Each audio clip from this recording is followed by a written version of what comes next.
Hello everybody and welcome to this episode of Things They Don't Explain about Guild Wars 1. In today's episode, we are going to talk about gear. We are going to talk about upgrade components, armor and weapons. We are not talking about every single item that exists, but we're talking about, the equipable stuff that actually can help you. As always, you'll find timestamps in the timeline. You'll find a pinned comment with all the things I missed in the pinned comments as well. And, please go engage in the conversation. Let's see what happens. This is probably the last video in the mini-series. I think the major topics have been covered, so we'll see what happens next. With that said, let's dive in. And let's start with weapons, first of all. Weapons are a very broad topic, so I'll try to do my best to briefly explain what is happening.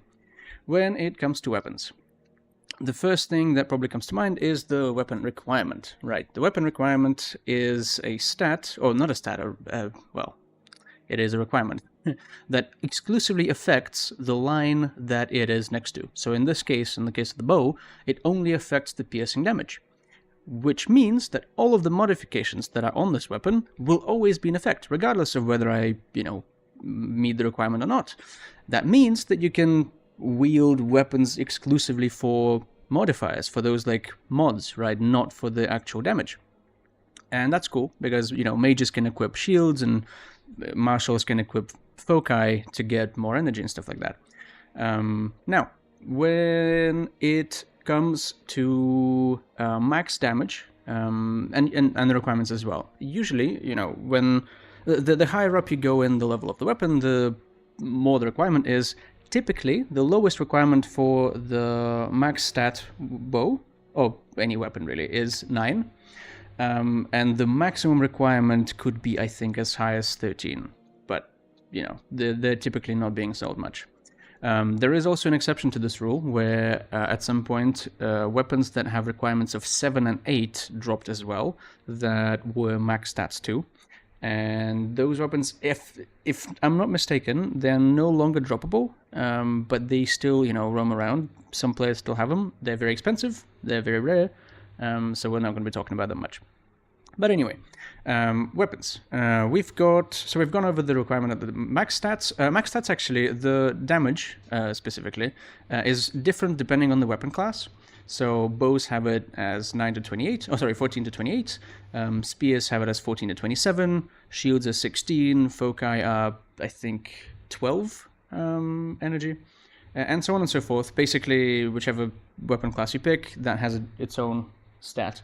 How do you know what maximum damage is? Honestly, you'll drop enough of that kind of item to understand that, yeah, it doesn't go higher than this.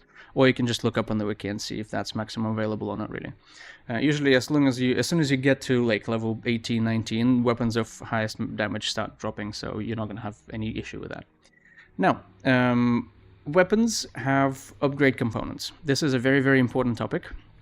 And those upgrade components, there are certain components that are weapon specific and certain components, specifically inscriptions, that are not too weapon specific. Let's discuss what this means.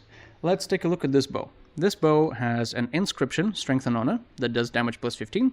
It also has life draining and it has Strength 5, right? The inscription is an upgrade component of like this type that can be applied to, in this case, I believe, all martial weapons. In some cases, it could be applied to literally or virtually any weapon.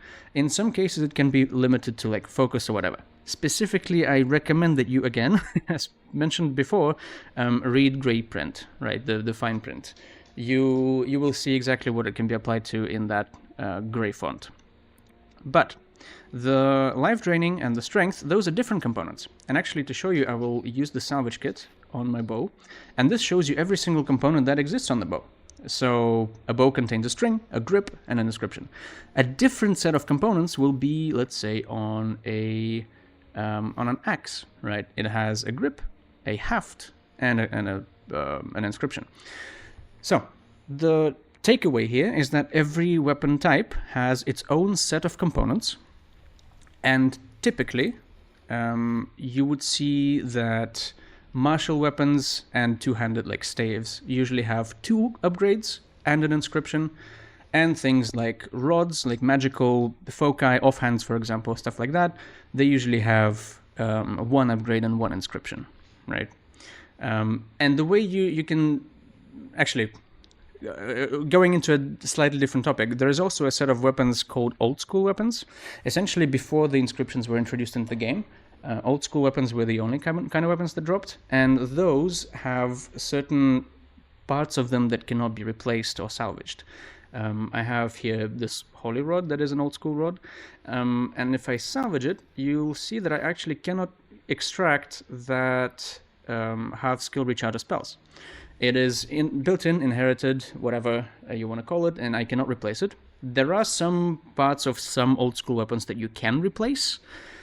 To simplify the logic for you, if you use a salvage kit, and by the way, I mean specifically expert salvage kit, the merchant sells a normal salvage kit. This one only extracts materials. This one actually allows you to extract upgrade components as well. This and higher, like superior and stuff like that, use that. So if you use a salvage component, a salvage kit on a weapon, and if you see a component and if you can actually salvage it, that means you can replace it. That means that that part of the weapon is modifiable and you can actually work with it, which is cool, because then you know if you like the weapon, you know that you can improve it to your liking, right?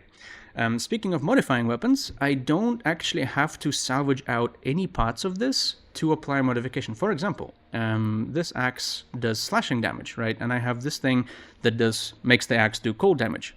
I can just directly apply it, and you see here I'll have cold damage instead of whatever other axe haft there was. I believe it was the crippling one, yeah. So the reason why this is important is because a salvage kit has a chance of destroying the weapon. So, except if you're using a perfect salvage kit, which is available in Eye of the North. But, largely speaking, if I do one of these, there's a chance, you see down here, that a weapon will be destroyed. And if I don't want to do that, and if I don't care about that upgrade component specifically, like I don't plan to sell it, or I don't plan to use it anytime soon, then screw that. I'll just replace it with a new component, right? Right. We've talked about inscriptions, we've talked about components, we've talked about max stats. We need to talk about acquisition. Before we do acquisition, let me show you a quick wiki page that is very important. 2 pages, actually. First of all, if you type inscription and you get to this page, you can see a list of all inscriptions and the different weapons they are available for. Specifically, over here there's a little table. You see some inscriptions are only for martial weapons, some are only for spellcasting, and so on and so forth. So you can see what options are there for you, right? And you can also see the sort of range of minimum to maximum stat available on those inscriptions.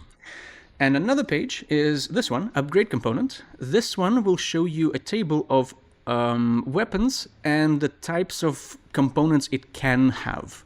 For example, you can see here that axe has a haft and a grip and an inscription, and for example, a shield only has a shield handle and an inscription, right? So yeah, those are very important. I actually do reference them quite a bit because sometimes I want to see if a certain 2 properties can be combined or if they belong to the same, for example, spear grip. Like I cannot have 2 spear grips; I can only have 1. Anyway. Those are cool pages. Now, let's talk about where do we actually, obtain and acquire our weapons. And those have different answers, to be fair. The most common one is obviously loot, right? You kill shit, you drop shit, and then you identify that shit, and that either is good or bad. The second one is sometimes there are collectors on the map. I don't believe there are any here specifically, but you would be running through a map and then there'll be a guy with like a little collector tag. And those ones can trade you weapons for some, trophies that drop from certain enemies. Like, I don't know, rabbit skulls or whatever. That is grim, but you know what I mean. Basically, hunt down a bunch of people, get a bunch of loot, and then go back and exchange that. Those are pretty cool. As a matter of fact, they can be so cool as to provide you with actually perfect endgame weapons. And that is also featured on another page over here, Collect a Weapon. Highly recommend this page. You can, for example, as you can see, I searched Necromancer. You can actually find specific stats that you want that will be, max tier, max chances, all of, endgame stuff. That can actually be exchanged for not money, right? You don't have to craft a trade with other players, you can just actually get it. It doesn't mean that the skins are going to be great, but at least it's going to be endgame stuff, and you'll feel good. Then, there are also quests, sometimes, typically in like factions and prophecies and stuff, that can give you weapons. We've discussed that before. Another way of getting weapons is finishing a campaign, actually.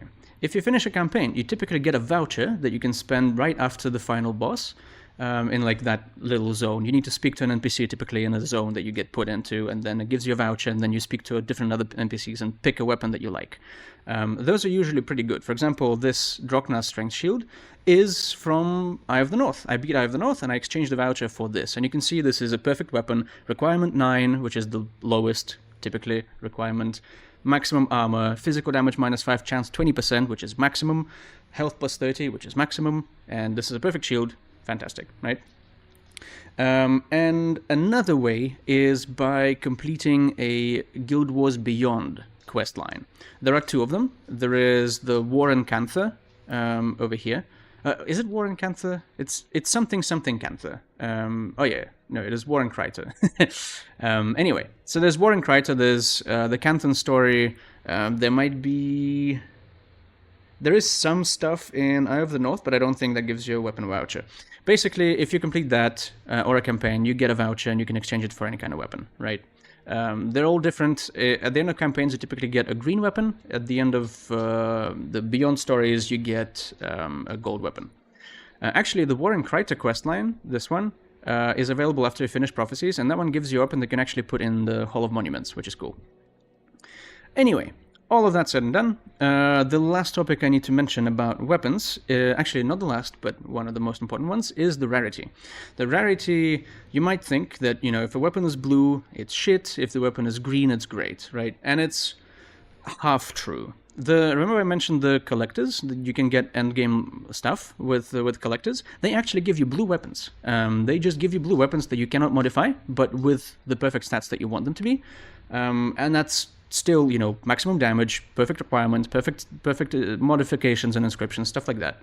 But what the loot color actually means is that essentially when you identify it, the mods on the weapon of the rarity are dependent on that rarity. Specifically, if I identify blue, I am likely to get lower tier mods. Like look over here, for example, this scroll gives health +20, maximum is health +30. So this is far from max, right? This is what I mean. And likewise, if I look over here on the purple one, which is usually a mid-range modification tier, this means, at the very top you see half skill recharge of spells is 17, which is high, but not super high.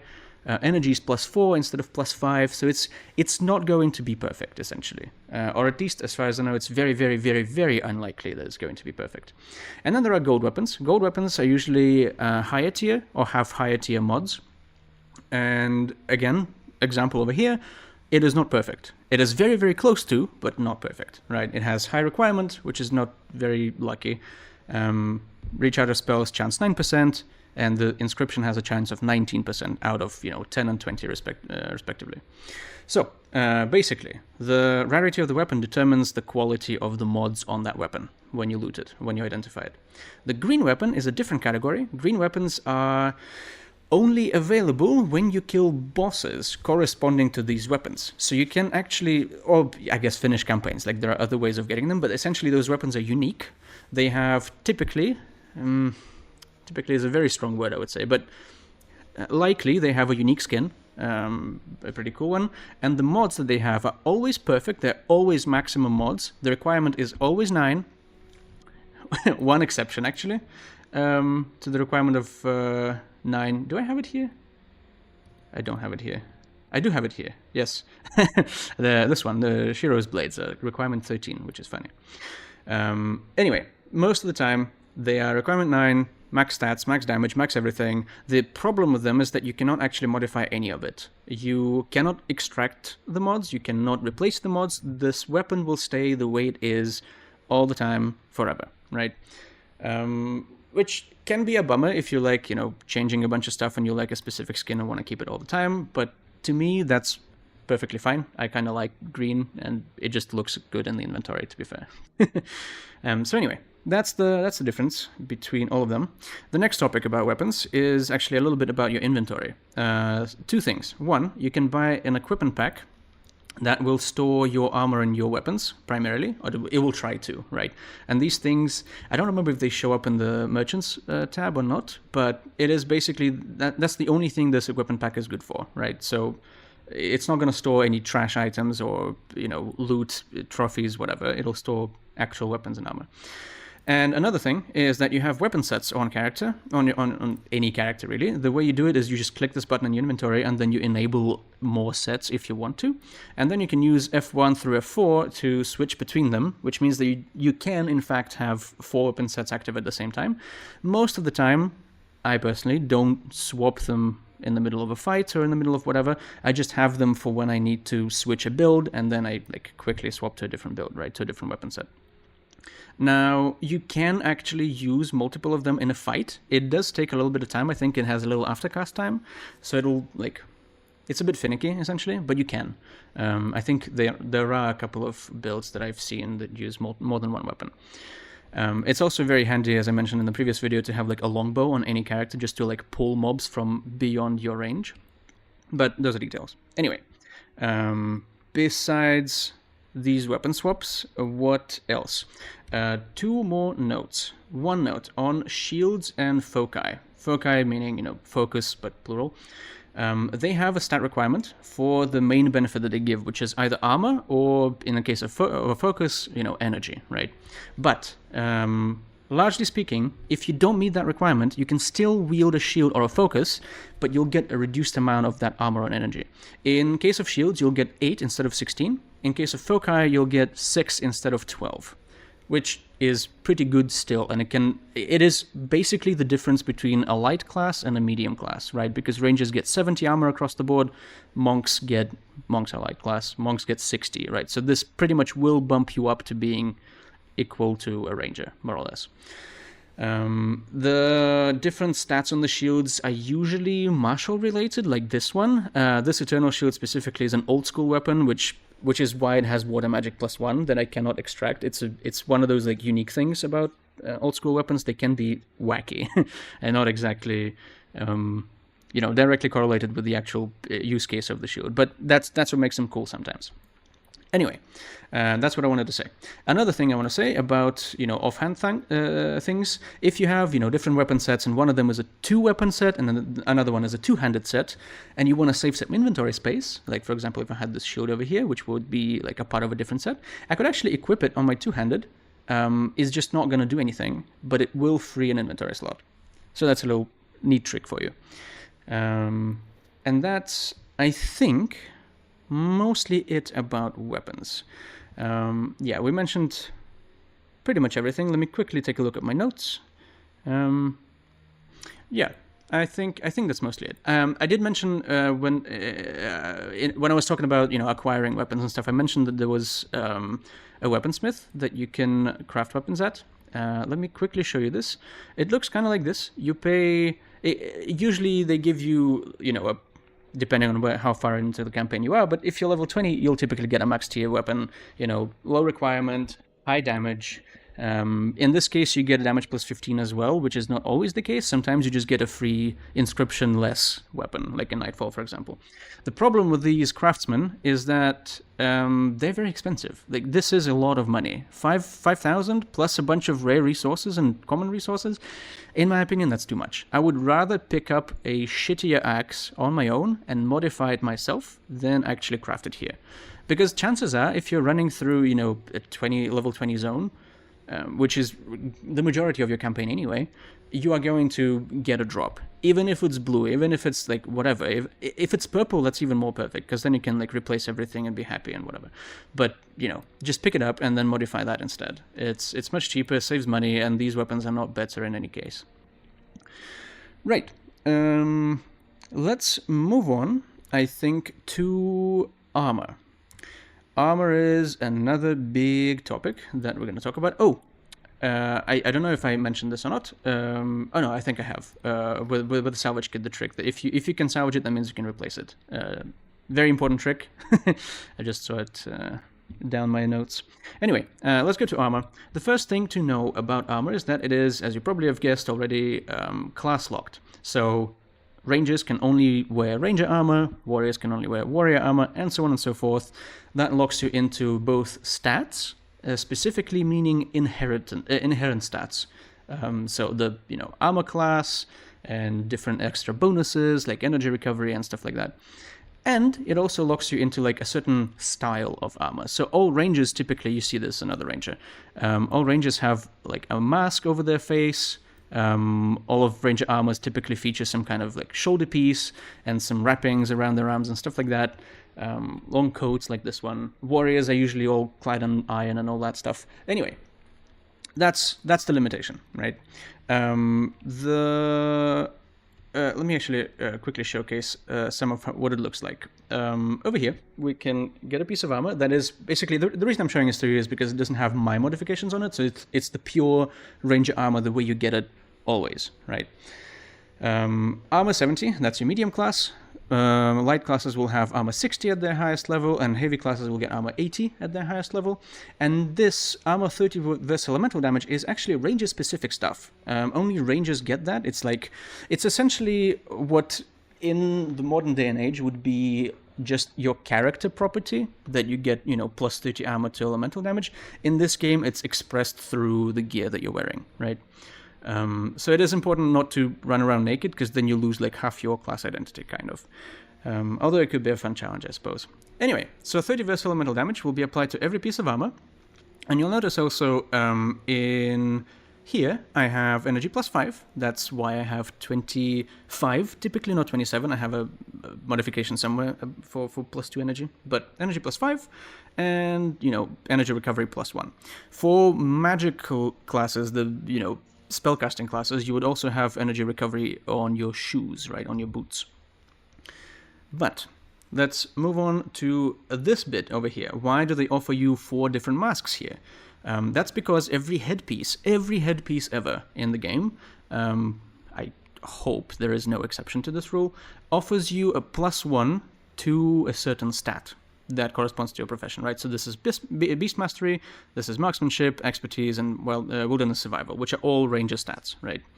And they are kind of important, and usually the way I like to do things, I didn't do it on this ranger because I'm silly, but usually the way I like to do this is if I have a couple of builds that use different primary stats, let's say, primary in quotation marks here, not very accurate to the game terms, then I would have a mask that would correspond to that attribute that I'm using mainly in the build, and it will also have a rune with the same stat for a +3, so that if I switch builds and switch my main attribute, I would immediately switch the +4 as well, right? I talked about attributes and exceeding the limits and stuff like that in the previous video. So it is convenient to me to have like a Beast Mastery mask with a +3 on Beast Mastery, right? And Marksmanship like over here, +3 on Marksmanship. So anyway, in terms of armor and how to acquire it, the easiest way to acquire it, and actually the only way to acquire it, is to craft it at armor smiths like this one.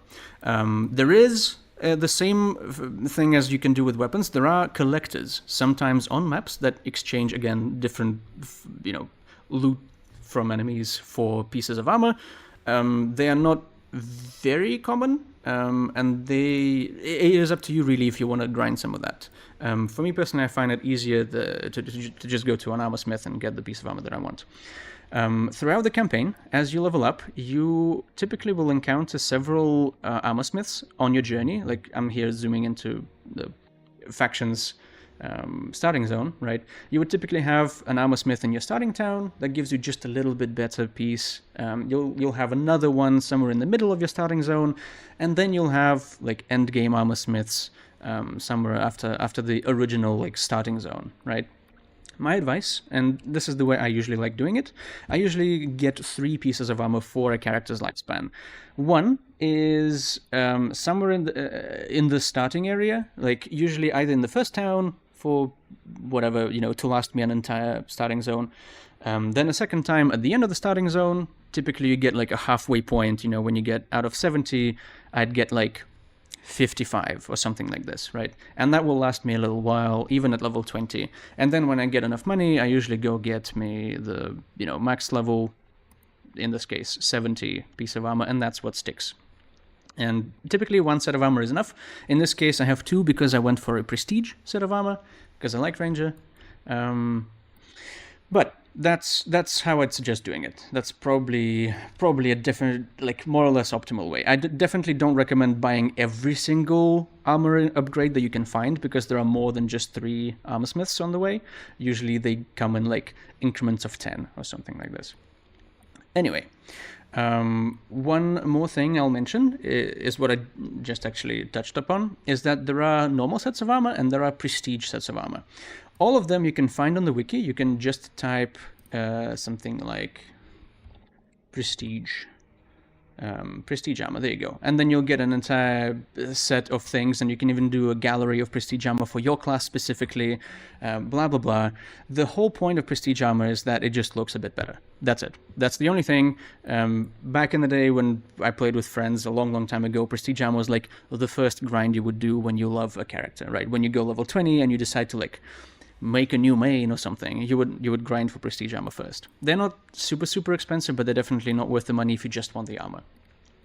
The way you understand if it's prestige armor or not is mostly actually by looking at this price. If this price at the end of the game is 15,000 and not 1, that's a prestige armor set. A normal armor set costs 1k per piece and like a few common resources. Prestige armor usually costs some rare resources and 15k. Or more than 15 sometimes. But yeah, that's it for the armor. Now, the armor has 2 upgrade components, or rather 2 slots for upgrade components, and they can contain runes and insignias. And I need to find a rune trader for a little showcase, which I don't know where it is, so I'll go to Kamadan because I know the rune trader in Kamadan. In essence, you remember how your armor is locked behind your class? Well, your rune selection is also locked behind your class.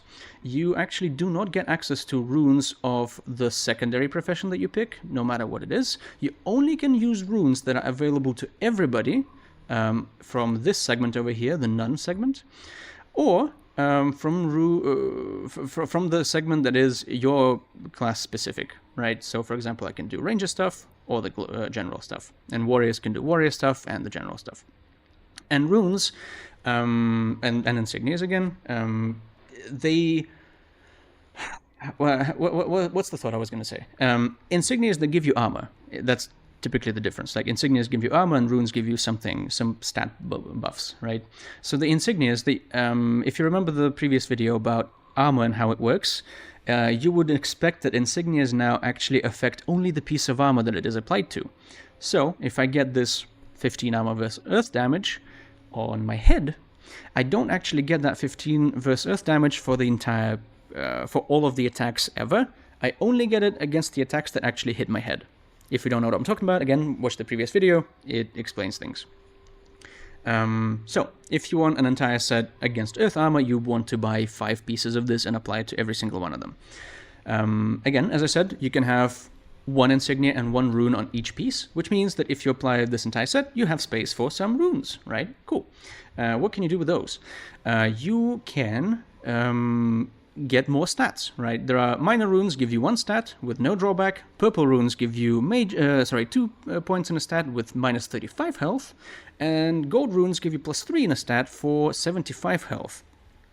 As you can see, I here have +3 marksmanship and minus 75 health, which means my HP is not 480, which is typically the max for a character, for a level 20 character, but instead 406. I don't know where the +1 HP is coming from, to be fair. But anyway, runes also can be something different than just stats. Well, they are kind of stats still, but anyway. Like this Rune of Vigor gives you health, Rune of Vitae gives you health, Attunement gives you health, and so on and so forth. The reason Vigor and Vitae exist together, like this one is giving you health +10, but this one is +30, and you would say, well, why would I ever pick Vitae? That's because Vigor can only be, you can only have 1 Rune of Vigor on your character period, right? As you can see, again, great text, important rule, read great text, always read great text. It is a non-stacking rune, so you cannot stack multiple runes of vigor on your character. The same applies for a bunch of warrior insignias, actually. Like over here, increases knockdown time by 1, non-stacking, right? The maximum 3 seconds, that means, if a skill applies 3 seconds already, you're not going to increase it beyond 3. It doesn't mean that you can have 3 of those, right? So always pay attention to things that are stacking and not stacking. And that, I think, is it for armor and for runes and stuff like that. As you have already figured out, you can purchase and actually sell runes to this rune trader, which is not a bad solution. It's not like you're going to get a much better price on the market. I think maybe the only exception could be Superior Vigor or Major Vigor. Those could give you a bit more money, like 5 more K or something. But generally speaking, you can freely sell it here. At least I do. I'm not an economy specialist, and I don't really care. But it works. As for weapon mods and weapon upgrades, the only ways to get them is through identifying and salvaging, or through trading with players, right? You can always trade with players, have fun, and do whatever. There's one more little thing I want to mention about armor pieces. When you drop armor, like, obviously you cannot drop armor that you can wear, but you can drop items that are, like, called, Corn on armor or Sunspear armor or whatever. And they would have a different rarity, and you can identify it as well. The rarity of those armor pieces determines the level of the rune that is applied to it. So if it's a rare, if it's a gold armor piece, that means there's going to be one of these superior runes slapped onto it, which is pretty cool, right? But that also doesn't mean that blues are not worth identifying, because again, Minor Vigor, this one is a very big rune. It is blue, but it is an incredibly powerful rune, and it costs a lot of money, right? So I would suggest always identifying stuff. It's cool. It helps you get stuff. It helps you unlock stuff for your account, by the way, in the same fashion as skills get unlocked for your account whenever you learn them on a character or like capture them. In the same fashion, getting new upgrade components, especially for weapons and even runes as well, identifying them unlocks it for your PvP character. So when you make a PvP character, you can actually use that now. Yeah, I think that is about it. Let me quickly look through my notes again. Yeah, we've spoken about armor in pretty good... Oh, yes, I remembered a few topics. 2 things.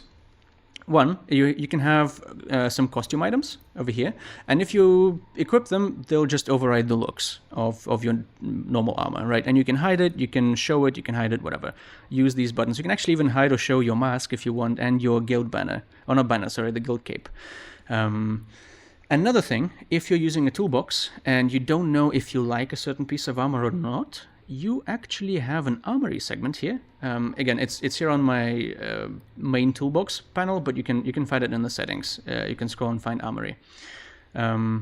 You can use it to sort of preview pieces of gear on your character. So you can have a bandana, a dread mask, or different ranger armor pieces that I can maybe go and craft myself, but I don't know if they are going to look good. You can do it here, and you can even select the different color sets and color palettes as well. So yeah, play with it. It is client only. Nobody's going to see it. It's not a way for you to mess around and whatnot and show off, but it is a way for you to preview things and see what you like, see what you don't like, all that stuff. Right. Let's quickly look at... Actually, nothing else. Surprise. I think we're mostly done. There are, I mentioned just now, dyes. You can actually dye weapons in this game, as well as... I think the only thing in this bow is actually this little handle over here. But anyway, you can dye weapons. You can dye pieces of armor. All of them are cool. In this case, this piece of armor is pretty poor in terms of color schemes, because you can't actually dye the main coat, but you can play with it. You can mix colors. You can, as you saw, there were 4 channels. So you can... It's not like in Guild Wars 2 where a different channel will paint a different part of the armor. It's more like the colors will mix up. So if I add like a white here, it's going to be a brighter pink, and so on and so forth. So you can mess with that, and I think that is finally it. Thank you very much for watching. If you have any questions, please leave them below. If not, that's great. Have a happy holiday. Enjoy your time. As for what comes next, a little PSA, I guess. I don't think there's any other major topic to cover for this game, so I don't think this series will go on. I might make a video on all the things that I missed from all the different comments that were left, just to wrap it up nicely, but I might not. I'm actually playing a lot of Warhammer lately, so I might make a video on that instead. But yeah, I hope you have fun. Hope you stick around, and see you. Goodbye.